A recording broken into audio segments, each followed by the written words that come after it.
குற்றால அருவிகளில் கடும் வெள்ளப்பெருக்கு ஏற்பட்டுள்ள நிலையில் அருவியில் குளிக்க சுற்றுலா பயணிகளுக்கு தடை விதிக்கப்பட்டுள்ளது. முதலில் அது தொடர்பான காட்சிகளை பார்க்கலாம்.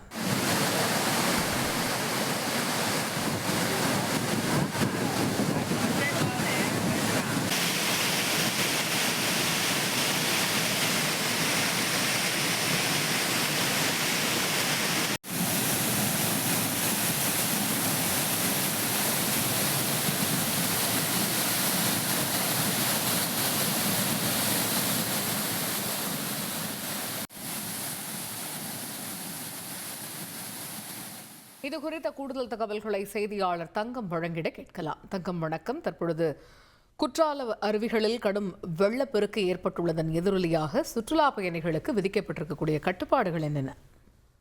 வணக்கம். தென்காசி மாவட்டத்தின் பல்வேறு பகுதிகளில் நேற்று இரவு முதல் தற்போது வரை தொடர்ந்து மழை பெய்து வரும் நிலையில் இதன் மழையின் காரணமாக மேற்கு தொடர்ச்சி மலை அடிவாரத்தில் உள்ள குற்றால அருவிகளில் நீர்வரத்து அதிகரித்து வெள்ளப்பெருக்கானது ஏற்பட்டுள்ளது.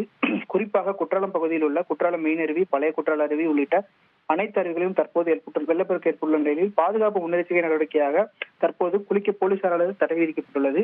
மேலும் தற்போது தொடர் மழை பெய்து வருவதன் காரணமாக அருவியில் நீர்வரத்து தொடர்ந்து அதிகரித்து காணப்படுகிறது. தற்போது மெயின் அருவி மற்றும் பழைய குற்றால அருவியில் நீர்வரத்து அதிகமாக காணப்படுகிறது. குறிப்பாக மெயின் அருவியை பாதுகாப்பு வளையத்தை தடை ஆர்ப்பரித்துக் கொண்டு வரும் சூழ்நிலையில் அருவி பகுதியில் தற்போது தடுப்புகள் அமைத்து காவல்துறையினர் தீவிர கண்காணிப்பு பணியில் ஈடுபட்டு வருகின்றனர். மேலும் இந்த ஒரு நாள் மழை இருக்கும் என கூறப்பட்டிருக்கும் நிலையில் வெள்ளப்பெருக்கானது இன்று முழுவதும் நீடிக்கும் என எதிர்பார்க்கப்படுகிறது. தற்போது இதன் காரணமாக சுற்றுலா பயணியின் பாதுகாப்பு கருதி அருவி பகுதியில் காவல்துறையினர் தீவிர கண்காணிப்பு பணியில் ஈடுபட்டு வருகின்றனர். தகவல்களுக்கு நன்றி தங்கம். செய்திகளை உடனுக்குடன் தெரிந்து கொள்ள உடனே சப்ஸ்கிரைப் பண்ணுங்க.